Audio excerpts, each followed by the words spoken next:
قل هل يستوي الذين يعلمون والذين لا يعلمون إنما يتذكر أولو الألباب أشهد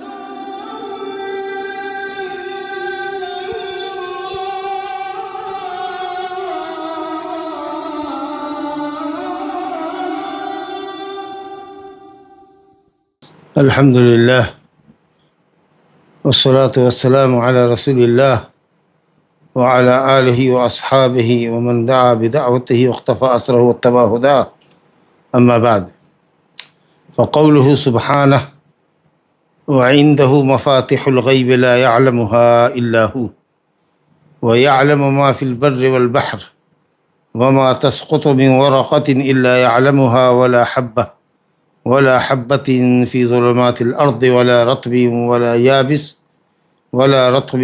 يابس إلا في كتاب مبين۔ آیت صفات کا دراسہ ہم لوگ کر رہے ہیں۔ عقیدہ واسطیہ میں مختلف آیتوں میں مختلف صفات باری تعالیٰ کا ذکر ہے۔ چنانچہ یہ جو آیت ابھی آپ کے سامنے وَعِندَهُ مَفَاتِحُ الْغَيْبِ پڑھی گئی، یہ سورہ انعام کی آیت نمبر 59 ہے، 59۔ اللہ فرماتا ہے وَعِندَهُ مَفَاتِحُ الْغَيْبِ، اور اسی کے پاس غیب کی چابیاں۔ وَعِندَهُ یہ خبر مقدم ہے، مفاتح الغیب مبتدا مؤخر ہے۔ جب خبر مقدم ہو تو حصر کا فائدہ دیتا ہے۔ اور پھر آگے اللہ نے کہا لا يعلمها الا هو، جن مفاتح کو اللہ کے سوا کوئی نہیں جانتا۔ لا يعلمها الا هو، لا اور الا، نفی اور استثناء، اس کے ذریعے بھی حصر ہوتا ہے۔ تو گویا خبر کو مبتدا پر مقدم کر کے اور لا اور الا کے ذریعے دو طریقے سے کلام کے اندر حصر اور تاکید پیدا کی گئی۔ اللہ ہی کے پاس غیب کی چابیاں ہیں۔ مفاتح مفتاح کی جمع، اور بعض علماء نے کہا کہ مفتاح کی جمع، مفتاح کی جمع مفاتح، ورنہ وہ اصل میں مفاتیح آتا ہے یا کے ساتھ، بحذف یا قلیل ہے۔ مفتاح کی جمع مفاتح نہیں بلکہ مفتاح کی جمع مفاتیح آتا ہے، مفاتح قلیل ہے، تو اصل میں یہ مفتاح کی جمع ہے، کھولنے کا آلہ یعنی چابی۔ تو بہرحال یہ مفتاح کی جمع ہے یا مفتاح کی جمع ہے۔ اور غیب جو شے غائب ہو، ہماری ادراک سے، ہماری سماع بصارت، ہمارے علم سب سے غائب ہو، تو غیب کی چابیاں اللہ ہی کے پاس ہیں۔ اور بعض لوگوں نے اس کا ترجمہ کیا ہے غیب کے خزانے اللہ ہی کے پاس ہیں۔ مفتح جس کی جمع مفاتح ہے، میم کے فتح اور تا کے سکون کے ساتھ، مفتح اس کا معنی خزانہ۔ غیب کے خزانے اللہ ہی کے پاس ہیں، یعنی غیب کا علم قلیل و کثیر، سب جو چیز غیب ہے وہ سب مطلق اس کا علم اللہ کے پاس ہے۔ اور بعض لوگوں نے کہا کہ یہ مفتح کی جمع، مفتح یعنی مبدأ، غیب کی آغاز، ابتدا اور آغاز کو مفتح کہتے ہیں، کہ غیب کی ابتدا اللہ کو ہے، اور اس کے بعد جتنی اس ابتدا اور آغاز کے بعد جتنی چیزیں اس سے ریلیٹڈ ہیں غیبیات، وہ سب اللہ کے پاس ہے آغاز کے بارے میں۔ بہرحال فرمایا گیا لا يعلمها الا هو، قلیل اور کثیر کوئی بھی غیب کی بات، غیب کی کوئی بھی قلیل اور کثیر بات اللہ کے سوا کسی کو معلوم نہیں، نہ کسی فرشتے کو، چاہے وہ کتنا ہی مقرب کیوں نہ ہو، جبریل امین کیوں نہ ہو، جو آسمانی فرشتوں میں پیغام لانے والے فرشتوں میں سب سے بزرگ، اشرف اور افضل فرشتہ ہے، یا محمد صلی اللہ علیہ وسلم جو انسانوں میں جو رسول اور انبیاء نبی بھیجے گئے ان تمام میں سب سے اشرف، افضل، اعلیٰ اور عرفہ ہے، آپ کو بھی علم نہیں، مگر اتنا ہی جتنا کہ اللہ رب العالمین غیب کا علم کسی فرشتے کو یا کسی نبی کو عطا کرے۔ تو وہ چیزیں جو اللہ نے فرشتوں کو بتائی ہیں غیبی امور سے یا کسی نبی کو بتائی ہے، تو وہ چیزیں دوسرے لوگ نہیں جانتے ہیں، دوسروں کے لیے وہ چیز اب بھی غیب ہے، لیکن جس نبی کو یا جس فرشتے کو اللہ نے جتنی بات بتائی وہ اس کے لیے ظاہر ہو گئی۔ اور ماشاء اللہ جو پیشین گوئیاں نبی صلی اللہ علیہ وسلم نے مستقبل کی فرمائی ہے وہ سب اسی اللہ تعالیٰ کے عطا کردہ علم غیب کا نتیجہ ہے. جو اللہ نے غیب کی جتنی باتیں آپ کو بتائی اسی قدر اللہ کے نبی نے وہ باتیں مستقبل کے تعلق سے اپنی امت کو خیر خواہانہ طور پر آگاہ کیا. نہ اللہ کے علاوہ کسی کی ذات غیب داں ہے اور نہ اللہ نے کسی کو غیب کا علم عطا کیا. بس اتنا ہی علم عطا کیا ہے جتنا اللہ نے چاہا، انہی اشیاء کا علم. یہ نہیں کہ اللہ نے غیب کا علم عطا کر دیا کہ چلو میں تم کو یہ اختیار دیتا ہوں کہ تم غیب جانو. نہیں، ذاتی اور عطائی کسی کو کوئی علم نہیں. بس اطلاع غیبی امور پر اللہ رب العالمین نے اطلاع کیا ہے. جس بندے کو چاہتا ہے اللہ تعالیٰ غیب کی باتوں پر مطلع کرتا ہے. یہ نہیں کہ غیب کی صفت ہمارے اندر تھی یا غیب کا علم اللہ کے پاس تھا اور اللہ نے کسی نبی کو عطا کر دیا، قلیل یا کثیر، ہرگز نہیں. وہ سارا کا سارا علم اللہ کے پاس. کچھ غیبی اشیاء کا علم اللہ تعالیٰ نے جو عطا کیا اس کا مطلب یہ کہ غیبی امور پر اللہ نے مطلع کیا. الا من ارتضی من رسول، الا من ارتضی من رسول، جس رسول سے اللہ راضی ہوتا ہے اور جس قدر باتیں اللہ مناسب سمجھتا ہے غیب کی وہ باتیں اس نبی کو بتاتا ہے، غیب کی ان باتوں پر نبی کو مطلع کرتا ہے. تو وہ چیزیں دوسروں کے لیے تو غیب ہوتی ہیں جب تک کہ سامنے نہ آ جائے، لیکن جس نبی کو جس رسول کو اللہ نے بتایا ہوتا ہے اس کے لیے وہ غیب نہیں ہوتی. باقی غیب کا مطلق علم اللہ کے پاس ہے، غیب مطلق. اور جس قدر اللہ جس نبی کو چاہے، جس قدر غیب کی باتیں اللہ تعالیٰ جس نبی کو چاہے، جن باتوں پر اللہ تعالیٰ مطلع کرنا چاہے وہ مطلع کرتا ہے. لا یعلمها الا هو. لہٰذا یہ عقیدہ رکھنا کہ کوئی غیب اللہ کے علاوہ بھی جانتا ہے، خواہ کوئی فرشتہ کیوں نہ ہو، کوئی نبی کیوں نہ ہو، یہ عقیدہ کفریہ ہے. اور جو کوئی اس عقیدے کی تصدیق کرتا ہے وہ بھی کافر ہے، کیونکہ دو تاکید کے ذریعے اللہ تعالیٰ نے فرمایا وعنده مفاتح الغیب، اسی کے پاس غیب کی چابیاں، اسی کے پاس غیب کے خزانے، اسی کے پاس غیب کے تمام امور کی ابتدا ہے. لا یعلمها الا هو، اور غیب کو اللہ کے سوا کوئی نہیں جانتا. الا من ارتضی من رسول، مگر جس رسول سے راضی ہو اور جتنی باتیں اس کو بتلانا چاہے وہ نبی صرف اتنے ہی بتائی ہوئی باتوں کو جانتا ہے، ورنہ کسی کے پاس کوئی غیب کا علم نہیں ہے. حضرت جبریل امین محمد صلی اللہ علیہ وسلم کے پاس تشریف لائے، جو حدیث جبریل کے نام سے مشہور ہے، صحیح مسلم کی پہلی حدیث کتاب الایمان کی حضرت عمر بن خطاب رضی اللہ عنہ سے، جس میں جبریل امین علیہ الصلوۃ والسلام نے اسلام، ایمان اور احسان کے متعلق پوچھا، آپ نے جواب دیا صلی اللہ علیہ وسلم. اور چوتھا سوال تھا قیامت کے متعلق، متى الساعہ، تو آپ نے کیا فرمایا؟ مل مسئول عنہا بعالم من السائل، جس سے پوچھا گیا ہے قیامت کا علم وہ سائل کے سے زیادہ نہیں جانتا. یعنی جس طرح سائل نہیں جانتا اس طریقے سے مسئول نہیں جانتا. یعنی ہم اور آپ لا علمی میں، عدم علم میں برابر. چلیے صاحب. وَيَعْلَمُ مَا فِي الْبَرِّ وَالْبَحْرِ، اور اللہ تعالیٰ جانتا ہے ان تمام چیزوں کو. ماں کلمہ عام ہے، جو خشکی میں ہے اور جو سمندر میں. خشکی میں جو اجناس ہے، انواع کو چھوڑ دیجیے، جنس، انسان ایک جنس ہے، حیوان، اور حیوان کے اندر جو صنف ہے، اور حشرات الارض، اور اشجار اور جبال، اللہ اکبر. اور اسی طریقے سے سمندر کے اندر جو مخلوقات ہے، ظاہر ہے کہ ان کا علم اللہ کے سوا کسی کو نہیں. وَيَعْلَمُ مَا فِي الْبَرِّ وَالْبَحْرِ، خشکی میں کیا ہے اور تری میں کیا ہے، سمندر میں کیا ہے، کتنی مخلوقات ہے، کتنی اشیاء ہیں، سب اللہ ہی جانتا ہے. یہ جو مفاتح الغیب جس کے تعلق سے بات آئی کہ اللہ کے سوا کوئی نہیں جانتا، نبی کریم صلی اللہ علیہ وسلم جو اعلم الخلق تھے، مخلوق میں سب سے زیادہ اللہ نے آپ کو علم عطا فرمایا تھا، آپ نے مفاتح الغیب کی تفسیر خود قرآن مجید کی آیت سے فرمائی. اس سے اچھی کوئی تفسیر نہیں ہو سکتی. چنانچہ سورہ لقمان کی آخری آیت، غالباً 34 نمبر کی جو آیت ہے، ان اللہ عندہ علم الساعہ، آپ نے یہ آیت تلاوت کی اور کہا کہ ہن مفاتح الغیب، یہی مفاتح الغیب. تو مفاتح الغیب کی تفسیر جو سورہ انعام کی آیت 59 ہے، اس کی تفسیر نبی کریم صلی اللہ علیہ وسلم نے ان 5 اشیاء سے کیا جو سورہ لقمان کی آیت نمبر 34 ہے، جس کا ذکر ہے ان اللہ عندہ علم الساعہ، بے شک اللہ ہی ہے وہ ذات جس کے پاس قیامت کا علم ہے. قیامت کب واقع ہوگی کائنات میں کوئی نہیں جانتا. اگر کوئی علم قیامت کے علم کا دعویٰ کرتا ہے جھوٹا ہے، پاجی ہے. وَيُنَزِّلُ الْغَيْثَ، اور اللہ ہی بارش نازل کرتا ہے. غیث کے معنی ہوتا ہے ازالۃ الشدہ، مصدر ہے. غیث معنی ازالۃ الشدہ، مراد ہے بارش، کیونکہ اللہ تعالیٰ بارش نازل کر کے لوگوں کی شدت اور تکلیف کو دور کرتا ہے. انسانوں کو پانی کی ضرورت ہے، تمام دیگر مخلوقات کو جو پانی کی ضرورت ہے، دیگر مخلوقات کو پانی کی ضرورت ہے، چرند پرند کے علاوہ نباتات، اشجار وغیرہ سب کو پانی کی ضرورت ہے. اچھا یہاں دیکھیے غیث کہا ہے قرآن نے، غیث، کیونکہ ہر بارش غیث نہیں ہوتی. بارش برستی ہے نقصان کا باعث بنتی، پودے نہیں اگتے.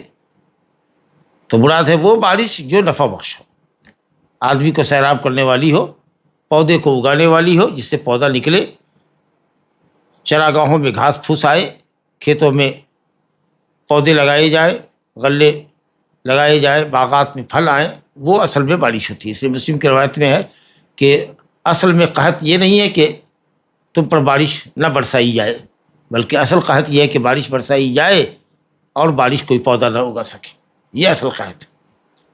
تو اس لیے یہاں پر وَيُنَزِّلُ الْغَيْثَ، اللہ غیث اتارتا ہے. مطر نہیں کہا کیونکہ ہر مطر غیث نہیں ہوتی. وہ بارش جو لوگوں کی شدت کے ازالے کا ذریعہ بنے، اس کو اللہ ہی اتارتا ہے. کوئی طاقت نہیں ہے جو بدلی پیدا کر دے اور بارش برسا دے. وَيَعْلَمُ مَا فِي الْأَرْحَامِ، اور وہی اللہ ہے جو جانتا ہے رحموں میں کیا ہے. مؤنثات کے رحموں میں انسان ہو کہ جن ہو کہ حیوانات ہوں کہ حشرات الارض ہوں، جو بھی فیمیل ہیں اس کے رحم میں کیا کچھ ہے، مذکر ہے، مؤنث ہے، سلیم الاعضاء ہے کہ ناقص الاعضاء ہے، اسود اللون ہے کہ ابیض اللون ہے، شقی ہے کہ سعید ہے، تام الخلقت ہے کہ ناقص الخلقت ہے، یہ کوئی بھی نہیں جانتا. اور خاص کہ جب نطفہ ہوتا ہے تو اس کی ذکوریت اور انوثیت کو شاید اب تک علم طب نے نہیں جانا. جب تکوین الجنین ہو جاتی ہے، علامت ذکر اور انثیٰ کی ظاہر ہوتی ہے، تو شاید پتہ چلتا ہے. یا ہو سکتا ہے کہ ٹیکنالوجی ڈیولپ کر گئی ہو یا علم طب ڈیولپ کر گیا ہو جس سے نطفوں سے بھی مذکر اور مؤنث کا پتہ چلایا جاتا ہو. لیکن بہرحال یہ تخمینی علم ہے، وہ 100% سیورٹی نہیں ہے. اور پھر وہی نہیں ہے کہ صاحب آپ جنین کو جان لیں کہ مذکر ہے کہ مؤنث. رنگوں کا علم، اور اسی طریقہ سے بدخلق ہے کہ نیک خلق ہوگا اور کیا روزی پائے گا، یہ سب جو چیزیں ہیں وہ سب کلمہ ماں جو ہے عام طریقے سے غیر ذوی العقول کے لیے، صفات کے لیے استعمال ہوتا ہے. جو رحم میں مخلوق پل رہی ہے وہ کن صفات کی حامل ہوگی کوئی بھی نہیں جان سکتا. ظاہر ہے کہ انسان کا علم چاہے جتنا بھی ڈیولپ کر جائے وہ ابھی بھی بہت محدود ہے. تو 3 چیزیں ہوئی، قیامت کا علم، بارش برسانے کا وقت اور بارش کتنی مقدار برسے گی، کتنی ہوگی، اور اسی طریقے سے رحموں میں، مؤنثات کے رحموں میں کیا کچھ پڑ رہا ہے، کس صفت پر ہے. اور چوتھی بات ہے وما تدری نفس ماذا تکسب غدا، اور کوئی نفس نہیں جانتا کہ کل کیا کمائے گا. آدمی کچھ لوگ سمجھتا ہے کہ ہم کو معلوم ہے کہ ہمارا کل کیا کام ہے، روز تو ہم یہی کرتے ہیں. ممکن ہے کہ ارادہ کرے اور پہنچ نہ سکے، گھر سے نکلا موت ہو گئی، ہو سکتا ہے کوئی رکاوٹ آ کے نہیں پہنچ سکا. تو مستقبل کا علم اللہ کے سوا کچھ نہیں، کسی کو نہیں. وما تدری نفس بأی ارض تموت، اور کوئی بھی نفس نہیں جانتا کہ کس زمین میں اس کی موت ہوگی. اپنے شہر میں موت ہوگی کہ شہر سے باہر ہوگی، دارالاسلام میں ہوگی کہ دارالکفر میں ہوگی، اپنے شہر میں اپنے گھر میں مرے گا یا سڑک پر مرے گا، خشکی میں مرے گا کہ سمندر میں مرے گا کہ ہوائی جہاز کے سفر میں موت آئے گی. یہ ساری باتیں روز کے مشاہدے میں ہیں ہم لوگوں کے، اللہ کے سوا کوئی نہیں جانتا. یہ حدیث بخاری شریف کی کہ نبی کریم صلی اللہ علیہ وسلم نے مفاتیح الغیب کی تفسیر میں یہ آیت کریمہ جو سورہ لقمان کی ہے، آیت نمبر 34، اس کی تلاوت فرمائی. ان اللہ عندہ علم الساعہ وینزل الغیث ویعلم ما فی الارحام وما تدری نفس ماذا تکسب غدا وما تدری نفس بأی ارض تموت. آگے ویعلم ما فی البر والبحر، خشکی اور تری میں کیا ہے، خشکی میں اور سمندر میں کیا ہے، کتنی مخلوقات ہے، وہ سب اللہ ہی جانتا ہے.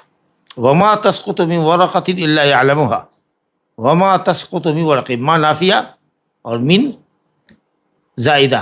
اگر کہا جائے کہ قرآن مجید میں یہ لفظ زائد ہے تو زائد کا مطلب یہ کہ اعرابی حالت میں عربی کہ اعراب کی حالت سے زائد ہے کہ اگر اس کو نکال دیا جائے تو کلام میں خلل نہیں پڑے گا، وَمَا تَسْقُطُ وَرَقَةٌ إِلَّا يَعْلَمُهَا ہو جائے گا۔ لیکن معنوی اعتبار سے فائدہ ہے، معنوی اعتبار سے کوئی لفظ قرآن مجید میں زائد نہیں۔ جب ماں کے بعد من آتا ہے تو وہ عموم کا فائدہ دیتا ہے، عموم میں تاکید کرتا ہے، کوئی بھی پتا، چھوٹا سے چھوٹا پتا، بڑا تو بڑا، چھوٹا سے چھوٹا پتا، ما تسقط من ورقۃ، نہیں گرتا ہے کوئی بھی پودا، کوئی بھی پتا، چھوٹا سے چھوٹا، بڑا سے بڑا۔ یہ جو تاکید معنی کے اندر آ رہی ہے وہ آپ کا من پیدا کر رہا ہے۔ جو اعرابی حالت میں تو بن زائدہ ہے کہ اگر اس کو ہٹا لیا ہے، زائدہ کا مطلب کہ عربی عبارت میں اگر اس لفظ کو ہٹا دیا جائے تو کلام سلیم رہے، سینٹینس کمپلیٹ رہے۔ لیکن معنوی اعتبار سے قرآن مجید میں کوئی بھی لفظ زائد نہیں، ایک لفظ بھی زائد نہیں ہے۔ جو بھی لفظ آیا ہے، با آئے، فی آئے، من آئے، سب کا معنی ہے۔ یہاں پر ماں کے بعد جو من آیا ہے وہ عموم کی تاکید کرتا ہے کہ کوئی بھی پتا چاہے جیسا بھی ہو، خشکی اور سمندر میں جو بھی درخت ہے، چھوٹے سے چھوٹے اور بڑے سے بڑے پودے، جو ہے اس کا جو پتا ہے نہیں گرتا ہے، الا یعلمها، مگر اس کو اللہ ہی جانتا ہے۔ ولا حبۃ فی ظلمات الارض، اور نہیں ہے کوئی دانہ، چھوٹا سے چھوٹا دانہ ہو جس کو آنکھیں دیکھ نہیں سکتی، کسان جا کر کے اس کو زمین میں چھیٹ آتا ہے، زمین میں چھیٹ دیتا ہے، وہ بو دیتا ہے، اور وہ زمین کی تاریکی میں چلا جاتا ہے۔ پھر وہ اس کو زمین کو دوبارہ سے جوتتا ہے، برابر کرتا ہے تاکہ دانہ جو اوپر ہے وہ نیچے چلا جائے۔ پھر اس پر پانی وانی کی برسات ہوتی ہے، کئی تاریکیوں میں وہ دانہ ہوتا ہے، کوئی نہیں دیکھ رہا ہے زمین کی تاریکیوں میں، لیکن اللہ رب العالمین جان رہا ہے۔ اللہ اکبر۔ ولا رطب ولا یابس، اور نہ ہی کوئی رطب چیز ہے، نرم چیز، اور یابس والی خشک چیز۔ دنیا میں جتنی اشیاء ہیں وہ دو ہی قسموں میں بٹیں گی، یا تو وہ خشک ہے یا وہ تر ہے۔ الا فی کتاب مبین، مگر وہ واضح کتاب میں تحریر شدہ، لکھی ہوئی، تحریر کردہ ہے، یعنی لوح محفوظ کے اندر محفوظ ہے، تحریر کردہ ہے۔ یہ آیت کریمہ کی تفسیر آپ کے سامنے رکھی ہے۔ اس آیت سے کیا سمجھا ہم لوگوں نے؟ کہ اللہ رب العالمین نے تمام اشیاء کا علم، غیب کا تمام علم، اور بر و بحر کی تمام چیزیں، اور کسی بھی دنیا کی کسی بھی درخت کا، چاہے خشکی کا ہو کہ طریقہ ہو، بڑا پتا ہو کہ چھوٹا سے چھوٹا پتا ہو، وہ سب، اور دانے میں زمین میں کی تاریکیوں میں چھپا ہوا دانہ، اور رطب اور یابس، کوئی بھی شے نہیں ہے مگر وہ سب کتاب مبین میں اللہ نے لوح محفوظ میں لکھا ہوا ہے۔ تقدیر کے جو 4 مراتب ہے، تقدیر پر ایمان لانے کے لیے 4 چیزوں پر جو ایمان لانا ضروری ہے، اس میں ایک چیز یہ بھی ہے کہ اللہ رب العالمین، پہلی چیز تو یہ کہ اللہ رب العالمین کو ازل سے لے کر ابد تک کا علم ہے، اور جو علم اللہ کے پاس ہے ازل سے لے کر ابد تک کا، جو کچھ اس نے جانا ہے اس کو اللہ رب العالمین نے لوح محفوظ میں لکھ دیا ہے۔ تو یہ کتابت جو ہے لوح محفوظ میں، یہ دوسرا مرحلہ ہوا۔ اور اس کے بعد تمام اشیاء کا، اور کوئی بھی چیز کائنات میں اچھی ہو یا بری پیش نہیں آتی ہے مگر اللہ کی مشیت سے۔ اس کی کائنات میں کوئی بھی چیز اس کی مشیت کے بغیر نہیں ہو سکتی، کیونکہ جب تک وہ چیز کو پیدا نہیں کرے گا اس وقت تک وہ چیز وجود میں آ نہیں سکتی۔ تو اللہ تعالیٰ کی مشیت جو عام ہے اور شامل ہے ہر چیز کو، نیکی کرے تو بھی اس کے پیچھے اللہ کی مشیت ہے، انسان بھی ارادہ کرتا ہے نیکی کا، اس کو کرتا ہے۔ اللہ رب العالمین بھی، اللہ نے نیکی پیدا کی ہے اور انسان کو نیکی کرنے پر قدرت دی ہے۔ اسی طریقے سے انسان برائی چاہتا ہے، برائی کرتا ہے، اللہ رب العالمین نے بھی برائی پیدا کی ہے بندوں کی آزمائش کے لیے، اور برائی کرنے پر بھی انسان کو اللہ نے قادر بنایا، اس کے ہاتھ اور پاؤں میں طاقت ہے۔ جس طرح اچھائی کرنے پر قادر ہے انسان، برائی کرنے پر بھی قادر ہے۔ تو اللہ تعالیٰ کی مشیت، انسان بھی صاحب ارادہ اختیار ہے، مشیت والا ہے، اور وہ کرتا ہے افعال کو، فعلاً حقیقتاً کرتا ہے۔ اور اللہ رب العالمین نے اچھائی اور برائی پیدا کی ہے، اور شاء کا مطلب چاہنے کا مطلب یہ ہے کہ جس طریقے سے اللہ نے نیکی کرنے کی طاقت اس کو دی ہے اس کے اعضاء جوارح کو، اسی طریقے سے برائی کرنے پر بھی اللہ نے اس کو قادر بنایا ہے۔ تو کوئی بھی چیز کائنات میں اچھی یا بری ہو وہ اللہ کی مشیت اور ارادے کے بغیر نہیں ہو سکتی۔ تو یہ تیسری چیز، اور چوتھی چیز ہے خلق، کہ جتنی بھی چیزیں ہیں وہ سب اللہ کی مخلوق ہے۔ انسان کو اللہ نے پیدا کیا، اور انسان جو بھی اچھا یا برا فعل کرتا ہے اس کا بھی خالق اللہ ہی ہے۔ خالق الخیر اور خالق الشر دونوں ہی اللہ ہے۔ تو یہ 4 مرحلے ہیں۔ پھر الگ سے جو چیپٹر شیخ الاسلام نے اس عقیدے کی کتاب میں عقیدہ واسطیہ میں تقدیر کے تعلق سے قائم کیا ہے فصل، اس کے اندر بیان پھر وہاں آئے گا، تفصیل میں جانے کا اس وقت موقع نہیں۔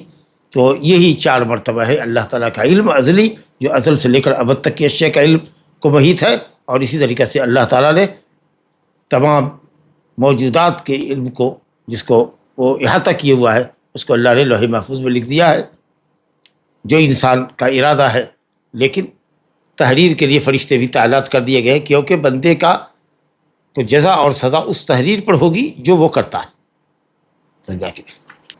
اور یہ کہ کائنات میں کوئی بھی چیز بغیر اللہ کے پیدا کیے ہوئے اور بغیر اس کی مشیت کے، اس کے ارادے کے نہیں ہو سکتا، اور اللہ تعالیٰ تمام مخلوقات کا خالق، وہی خالق ہے، باقی سب مخلوقات ہیں۔ اللہ خالق و کل شیء، یہ 4 مرحلے، 4 درجے، اگر ان 4 پر ایمان مکمل ہو جائے تو تقدیر کا مسئلہ آسان ہوتا ہے۔ ویسے بھی القدر من قدرت اللہ، تقدیر اللہ کی قدرت کی دلیل ہے، بہت بڑی قدرت کی دلیل ہے۔ چاہیے تو ازل سے لے کر ابد تک کا علم، تمام اشیاء، اللہ جانے کتنی مخلوقات ہیں، اللہ سب کے متعلق کلیات، جزئیات، تفاصیل سب اللہ کو معلوم، اور سب تحریر میں لوح۔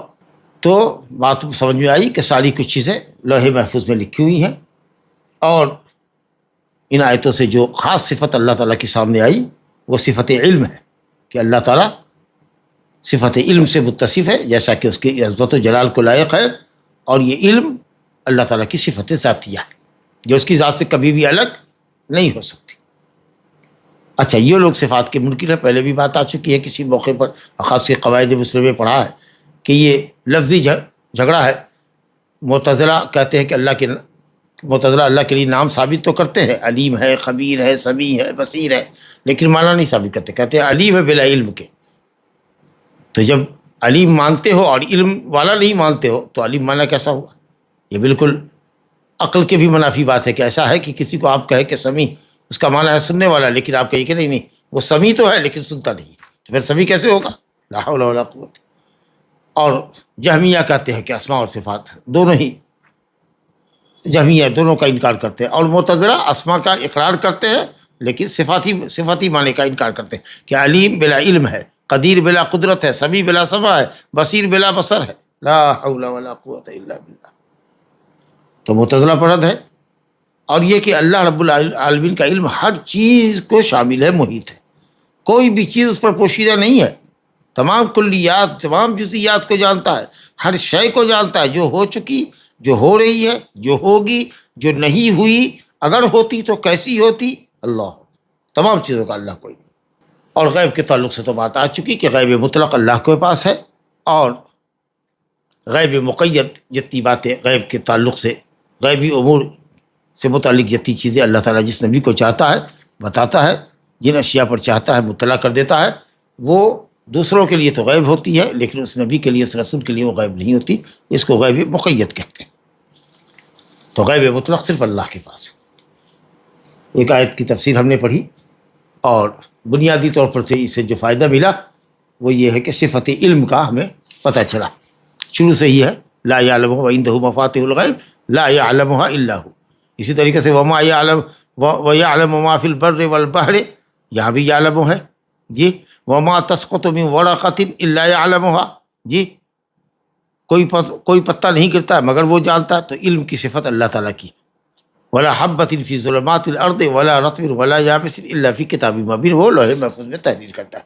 تو 2 بنیادی بات عقیدے کی معلوم ہوئی کہ تمام چیزیں لوح محفوظ میں لکھی ہوئی ہے، اور یہ کہ اللہ رب العالمین کا علم تمام چیزوں کو محیط ہے، احاط بکل شیء علما جی، کوئی چیز اس پر پوشیدہ نہیں، اور وہ تمام کلیات کو، جزئیات کو، تمام چیزوں کو جانتا ہے، جو ہو گئی، جو ہوگی، اور جو نہیں ہوئی ہے، اگر ہوتی تو کیسی ہوتی، سب کو اللہ تعالیٰ جانتا ہے۔ چلیے اسی علم کی صفت کے تعلق سے یہ آیت بھی دیکھ لیجیے، وقولہ تعالی وما تحمل من انثى ولا تضع الا بعلمه، وما تحمل من انثى، یہاں بھی دیکھیے ما ہے اور من ہے، تو اعرابی حالت میں من زائدہ ہے، اعرابی کوئی حالت نہیں، لیکن عموم کی تاکید ہے۔ وما تحمل، کوئی بھی انسا، کسی طرح کی بھی مؤنث، چاہے جس مخلوق میں مؤنث ہو، انسان ہو، جنات ہو، حیوانات ہو، حشرات الارض ہو، جہاں بھی فیمیل ہوتی ہے جو حاملہ ہوتی ہے، یا جس کے بھی پیٹ میں انڈا ہے جس سے بچہ ہوتا ہے، جو بھی مخلوق ہو جس طرح کی، جو بھی مؤنث حاملہ ہوتی ہے، اس کے ابتدائی حمل کو اللہ جانتا ہے اور انتہائی حمل کو جانتا ہے، کب یہ جنے گی اس کو جانتا ہے، اور کیا جنے گی اس کو جانتا ہے۔ وما تحمل من انثی، نہیں ہے کوئی مؤنث جو حاملہ ہوتی ہے، کس دن حاملہ ہوگی، کب حمل جنے گی، مذکر ہوگا کہ مؤنث حمل، سب اللہ کے علم ہے، الا بعلمہ، مگر سب اللہ کے علم سے ہوتا ہے، گویا کوئی بھی چیز اللہ پر پوشیدہ نہیں ہے۔ اس آیت میں بھی آپ دیکھ رہے ہیں کہ صفت علم کو ثابت کیا گیا ہے، اور اس کے اوپر تو بہت کثرت سے دلیلیں موجود ہیں، اور یہ کہ اللہ کا علم بڑا وسیع ہے، بڑا وسیع ہے۔ رحموں میں کیا ہے، رحم مادر میں کیا ہے، مؤنثات کے رحموں میں کیا کچھ پل رہا ہے، اور اس کی حمل کی مدت اقامت کتنی دن ہوگی، اور یہ کہ حمل ٹھہرے گا کہ ساقط ہو جائے گا، یہ ساری کچھ چیزیں اللہ کے پاس ہیں۔ یہ غیب کی وہ بڑی قسموں میں سے ایک قسم ہے جس کو اللہ کے سوا کوئی نہیں جانتا، جس کو مفاتیح الغیب کہا گیا ہے۔ وَعِندَهُ مَفَاتِحُ الْغَيْبِ لَا يَعْلَمُهَا إِلَّا هُوَ وَيَعْلَمُ مَا فِي الْأَرْحَامِ، اسی کا ذکر ہے یہاں۔ اللہ اکبر۔ تو صفت علم اور علم کی وسعت اللہ کی سمجھ میں آئی کہ اللہ تعالیٰ کا علم ہر چیز کو محیط ہے، وہ وسیع العلم ہے، رحموں میں جو کچھ ہے اس کا علم اللہ تعالیٰ کو ہی ہے، وہ اکیلا منفرد ہے۔ آگے فرمایا گیا کہ اور آیت دیکھیے، لِتَعْلَمُوا أَنَّ اللَّهَ عَلَى كُلِّ شَيْءٍ قَدِيرٌ وَأَنَّ اللَّهَ قَدْ أَحَاطَ بِكُلِّ شَيْءٍ عِلْمًا۔ اس سے پہلے کی آیت ہے اللہ الذی خلق سبع سماوات ومن الارض مثلہن یتنزل الامر بینہن لتعلموا ان اللہ علی کل شیء قدیر وان اللہ قد احاط بکل شیء علما۔ سورہ طلاق آیت نمبر 12، آخری آیت ہے سورہ طلاق کی، کہ وہی اللہ ہے جس نے 7 آسمان پیدا کیے، هو الذی خلق سبع سماوات ومن الارض مثلہن، اور زمین سے بھی انہی کے مثل، یعنی آسمان کے مثل۔ یہ مثلیت عدد کے اندر، صفت کے اندر نہیں، حیت کے اندر نہیں۔ آسمان کی حیت الگ ہے، آسمان کی صفت الگ ہے، زمین کی صفت الگ ہے۔ جو ہم یہاں سے آسمان دیکھ رہے ہیں، نیلگوں آسمان، اور جو زمین، جس دھرتی پر ہم رہتے ہیں، جس زمین پر، دونوں کی حیت، کیفیت سب دیکھ رہے ہیں، الگ الگ۔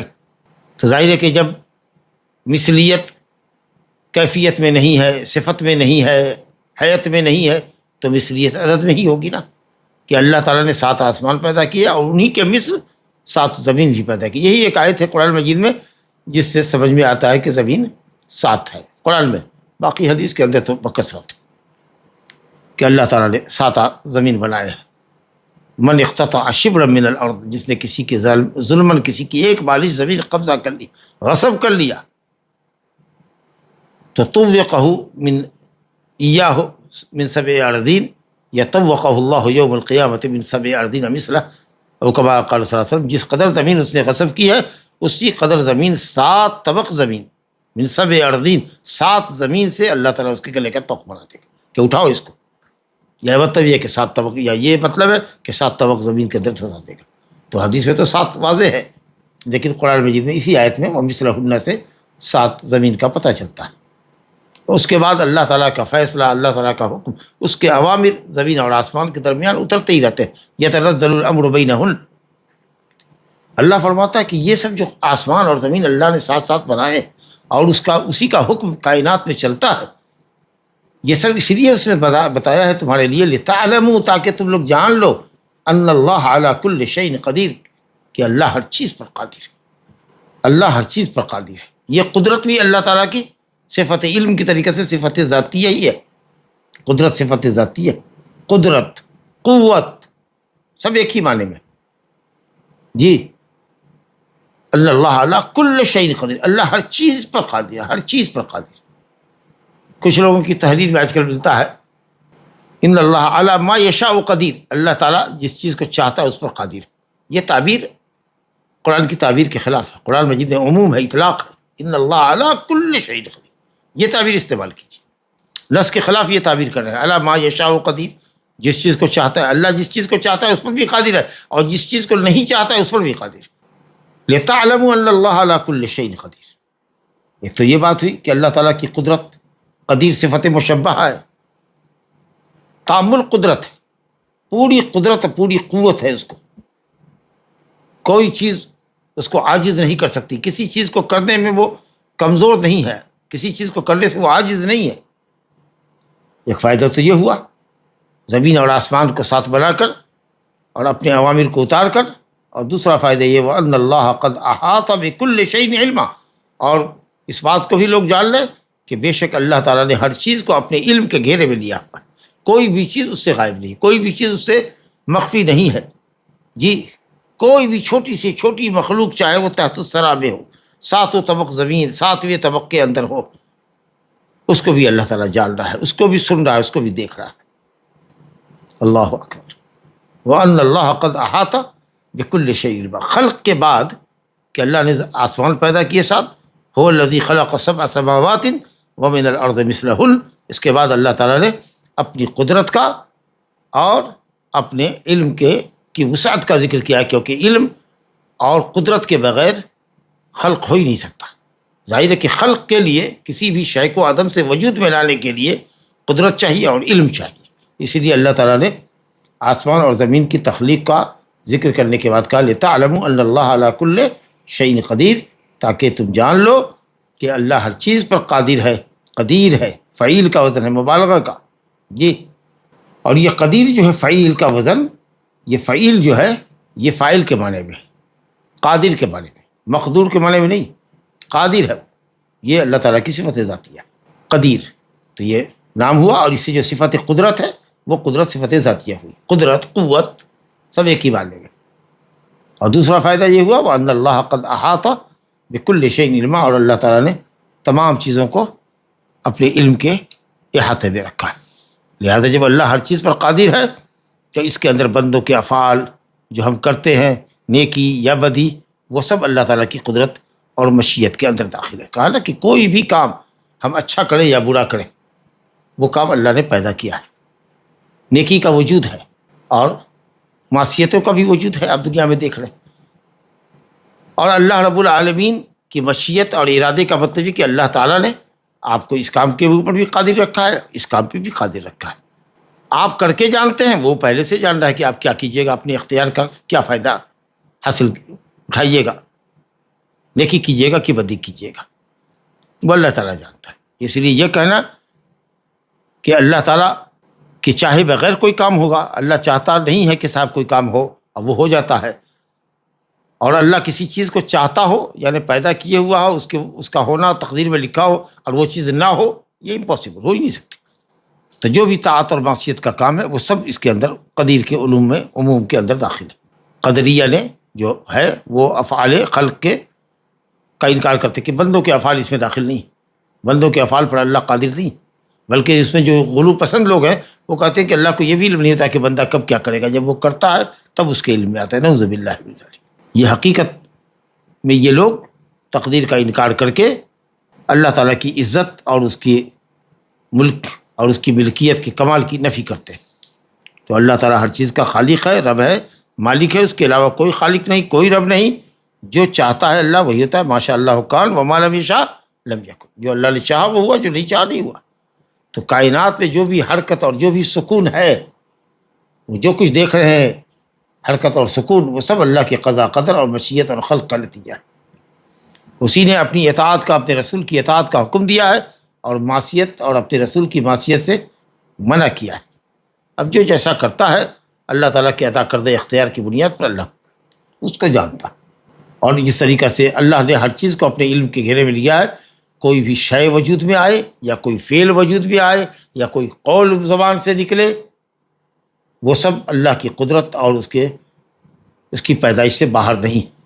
جیسے کوئی چیز اللہ کی علم اور اس کے مشیت سے خارج نہیں ہے، اسی طریقہ سے کوئی بھی چیز اور کوئی بھی فعل اللہ کی مشیت سے باہر نہیں ہے۔ لا الہ الا اللہ۔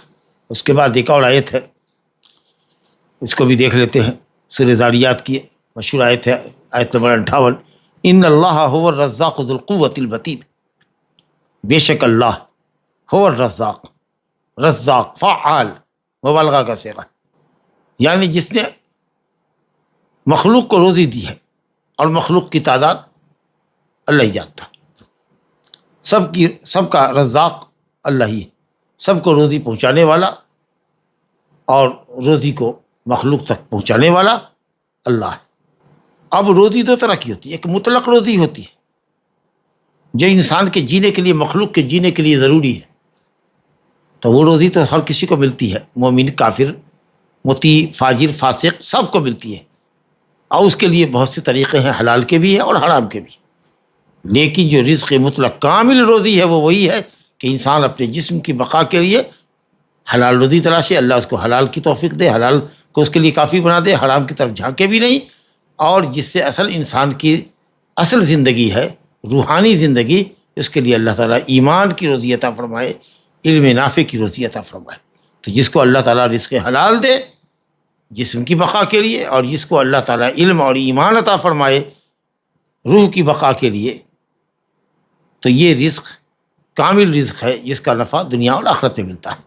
اور مطلق الرزق صرف چلو مطلق الرزق، جزء من الرزق، ناقص رزق، جس سے صرف انسان اپنے جسم کو باقی رکھ سکتا ہے، جینے کے لیے کھانا، تو اب کھانا حلال حرام طریقے سے دنیا میں بہت سارے اسباب ہیں، یہ تو سب کو ملتا ہے، لیکن جو اصل میں کامل رزق ہے جس کا ہم لوگوں کو سوال کرنا چاہیے، جب بھی اللہ سے رزق مانگے تو صرف روزی حلال ہی ہمارے پیش نظر نہ ہو، بلکہ مقصود یہ ہو کہ اللہ تعالیٰ رزق حلال بھی عطا فرما اور علم نافع عطا فرما، ایمان اور صلاح اور تقوی عطا فرما، یہ اصل میں رزق ہے، کامل رزق۔ الرزق المطلق یعنی الرزق الکامل، اب مطلق الرزق یعنی ناقص الرزق، جو صرف جس کا تعلق صرف جسم کے اوپر سے ہے۔ بہرحال تو وہ روزی جو جسم کے تعلق سے ہے، جینے کے لیے ضروری ہے، صرف انسان کے بقا کے لیے، تو وہ تو سب کو اللہ دیتا ہے، وَمَا مِن دَابَّةٍ فِي الْأَرْضِ إِلَّا عَلَى اللَّهِ رِزْقُهَا۔ لیکن جو اصل روزی ہے، جو ایمان و علم کی روزی ہے اور اس کے حلال کی ہے، وہ اللہ تعالیٰ اپنے محبوب بندوں کو عطا فرماتا ہے۔ جَعَلَنِي اللَّهُ وَإِيَّاكُم مِّنْهُ، کہا بے شک اللہ رزاق ہے، وہی رزاق ہے، ذو القوۃ المتین، وہ قوت والا ہے، دیکھیے قوت والا ہے، تو القوی اللہ کا نام ہے، اور قوت اللہ تعالیٰ کی صفت ذاتی ہے، ذو القوہ، صاحب القوہ، التامہ، مکمل قوت والا ہے، مکمل قوت، جس کو کوئی ضعف لاحق نہیں ہوتا، کوئی ضعف، کوئی کمزوری لاحق نہیں ہوتا، ذو القوہ یعنی وہی عزیز ہے، ہر چیز پر غالب ہے۔ قوت بھی اللہ تعالیٰ کی صفت ذاتی ہے، یہ قدرت کے معنی میں۔ اور اسی طریقہ سے ایک لفظ اور آتا ہے اللہ کے ناموں میں، مقتدر، وکان اللہ علی کل شیء مقتدرا، مقتدر، تام القدرت، قدیر اور مقتدر، قوی، ذو القوہ التامہ، یعنی اللہ تعالیٰ ذو قوت ہے، ذو القدرت ہے۔ المتین، متین، الذی لہ کمال القوہ، اس کے لیے کمال قوت، متین، قوی، جس کو تام القدرت ہو، جس کو کسی بھی حالت میں عجز نہ ہو، جس کی طرف عجز کی نسبت جائز نہ ہو۔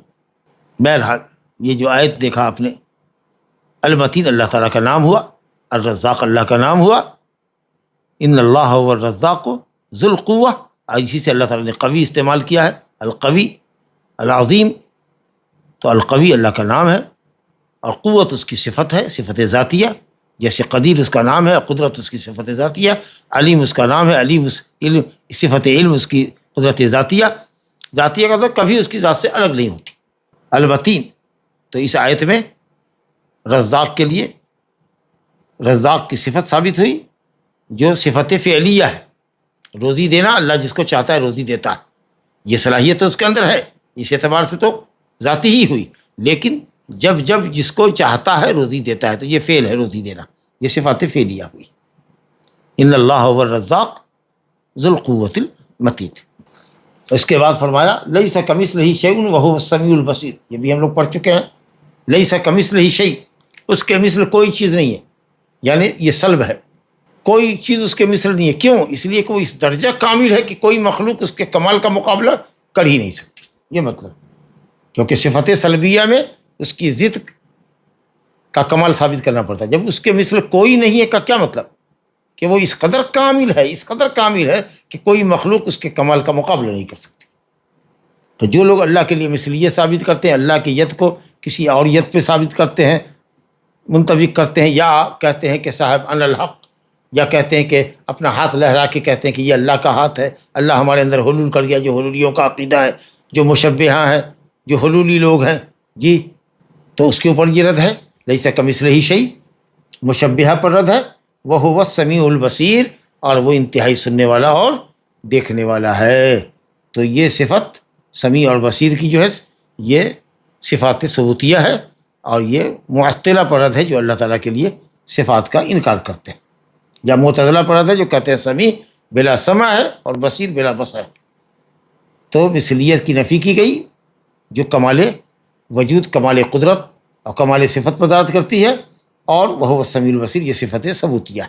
تو اللہ تعالیٰ کے لیے یہ دو صفتیں حقیقی ثابت ہے، اللہ تعالیٰ حقیقی طور پر سنتا ہے، اللہ تعالیٰ حقیقی طور پر دیکھتا ہے۔ چنانچہ مستدرک حاکم میں صحیح روایت ہے، ابو داؤد وغیرہ میں بھی روایت ہے کہ ابو ہریرہ کہتے ہیں کہ نبی کریم صلی اللہ علیہ وسلم نے اس آیت کی تلاوت فرمائی، اور آپ نے اپنے انگوٹھے کو کان پہ رکھا اور اس کے بغل کی انگلی کو، شہادت کی انگلی یا مسبحہ کو آنکھ پہ رکھا۔ کیا بتانے کے لیے؟ تمثیل نہیں سمجھیے گا کہ نعوذ باللہ اللہ سنتا ہے اور اس کے لیے بھی کان ہے، اذن ہے یا آنکھ ہے، اور اشارہ کر رہے ہیں تشبیہ اور تمثیل کے لیے، واللہ لا، بلکہ یہ بتانے کے لیے کہ سمع سے مراد حقیقی سننا، اور دیکھنے کا مطلب حقیقی دیکھنا، نہ یہ کہ اللہ تعالیٰ کا کان ہے، اللہ کے لیے کان ثابت کر رہے ہیں، اذن ثابت کر رہے ہیں، اور اللہ رب العالمین کے لیے عین ثابت کر رہے ہیں اپنی آنکھ کی طرف، ہرگز نہیں۔ یہ بتانے کے لیے نبی صلی اللہ علیہ وسلم نے یہ اشارہ کیا کہ حقیقت میں سننا ہے جی۔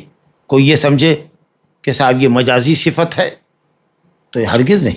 لا الہ الا اللہ، تو اللہ تعالیٰ کے لیے صفت سمع اور بصر ہوا۔ اور اسی طریقے سے یہ اور آیت دیکھیے، ان اللہ نعم ما یعظکم بہ ان اللہ کان سمیعا بصیرا۔ ابتدائی آیت یہ ہے، سورہ نساء کی آیت نمبر 58 ہے، 58 نمبر کی آیت، ان اللہ یأمرکم ان تؤدوا الامانات الی اہلہا، ان اللہ یأمرکم ان تؤدوا الامانات الی اہلہا واذا حکمتم بین الناس ان تحکموا بالعدل۔ اللہ تعالیٰ تم کو حکم دیتا ہے کہ امانتیں امانت داروں کو دے دو، جن کی امانتیں ہیں ان کو دے دو۔ ان اللہ یأمرکم ان تؤدوا الامانات الی اہلہا، جس کی امانت ہے اس کو دے دو، ادا کر دو۔ اور جب لوگوں کے درمیان فیصلہ کرو تو عدل و انصاف پر مبنی فیصلہ کرو۔ اس کے بعد فرماتا ہے ان اللہ نعم ما یعظکم بہ، نعمہ فعل ہے اور ما اسم موصول ہے، جس چیز کی اللہ نصیحت کرتا ہے، یعظکم بہ، جس کی تم کو نصیحت کرتا ہے، وہ یہ نصیحت ہے، بہترین نصیحت ہے۔ نعمہ فعل مد ہے، یہ بہترین نصیحت ہے جو اللہ تم کو کر رہا ہے کہ امانت ادا کرو، امانت میں کبھی خیانت مت کرو۔ اللہ کی شریعت بھی امانت ہے، لوگوں کی بھی امانتیں ہمارے پاس ہے، تو اللہ کے احکام پر عمل کرو، لوگوں کی امانتوں میں خیانت نہ کرو۔ کسی کی کوئی بات تمہارے پاس امانت ہو تو اس میں خیانت نہ کرو، اس راز کا افشا نہ کرو۔ یہ بہترین نصیحت ہے جس کی اللہ تم کو نصیحت کر رہا ہے۔ آگے فرما رہا ہے ان اللہ کان سمیعا بصیرا، بے شک اللہ تعالیٰ بہت سننے والا اور دیکھنے والا ہے، وہ دیکھ رہا ہے، وہ جان رہا ہے کہ تم عدل و انصاف کرتے ہو کہ نہیں، امانتیں ادا کرتے ہو کہ نہیں، وہ سن رہا ہے، تمام اصوات کو سن رہا ہے۔ کبھی سننا سمیع مجیب کے معنی آتا ہے، جیسے کہتے ہیں نا سمیع الدعا، ان کا سمیع الدعا یعنی مجیب الدعا، اور کبھی لفظ سمیع ناصر کے معنی میں بھی آتا ہے، اننی معکما اسمع و ارا، اے موسیٰ ہارون میں تو اننی میں تمہارے ساتھ ہوں، تم دونوں کے ساتھ ہوں، اسمع و ارا میں سن رہا ہوں، میں دیکھ رہا ہوں، یعنی تمہاری مدد کر رہا ہوں، سن رہا ہوں، دیکھ رہا ہوں۔ مقصود وہاں سننے اور دیکھنے سے جو مفہوم سمجھ میں آتا ہے کہ میں دیکھ رہا ہوں، میں سن رہا ہوں، وہ تو سب چیز کو دیکھ رہا ہے، سن رہا ہے، لیکن اسپیشل کیئر ہے تمہارا، میں دیکھ رہا ہوں، میں تم کو سن رہا ہوں، تم کو واچ کر رہا ہوں، اس کا مطلب کہ ہماری نصرت اور حمایت تم کو حاصل۔ اور کبھی کبھی ہوتا ہے سمیع، سمجھا کہ نہیں، یہ کبھی کبھی وارننگ کے لیے استعمال بھی ہوتا ہے، میں سن رہا ہوں، میں سب کچھ سن رہا ہوں، تم جو بول رہے ہو نا وہ سب سن رہا ہوں، یہ ایک طرح کی تحدید وارننگ کے لیے ہوتا ہے۔ بہرحال وہ تمام چیزیں تو جو مسموع ہے، جو تمام آواز اللہ سنتا ہے ہر مخلوق کی، یہ تو صفت ذاتیہ ہے، لیکن قبول کرتا ہے اس معنی میں ہو نصرت اور حمایت اگر وہاں پر مقصود ہو تو یہ سب صفات فعلیہ ہے۔ بہرحال تو یہ دونوں آیتیں جو آپ کے سامنے پڑھی گئی، لیس کمثلہ شیء وہو السمیع البصیر، ان اللہ نعم ما یعظکم بہ ان اللہ کان سمیعا بصیرا۔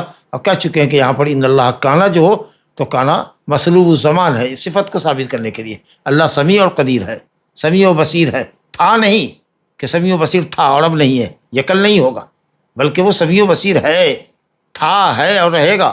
تو کانا جو ہے فی الماضی ناقص، اور اس میں ماضی کا معنی پایا جاتا ہے، یہ مصروف الزمان، یہ گویا کہ ایک صفت ہے کہ اللہ تعالیٰ سمیع و بصیر ہے۔ تو یہ دو صفتیں بھی ہم نے ان دونوں آیتوں سے پڑھی، یہیں اکتفا کرتے ہیں، اسی پر اکتفا کرتے ہیں۔ انشاءاللہ آگے کی آیت میں اللہ تعالیٰ کی مشیت اور اس کے ارادے کا ذکر ہے، جس کو ہم اگلے درس میں انشاءاللہ لیں گے۔ ھذا وباللہ توفیق، وصلی اللہ وسلم وبارک علی نبینا محمد وعلی آلہ وصحبہ وسلم۔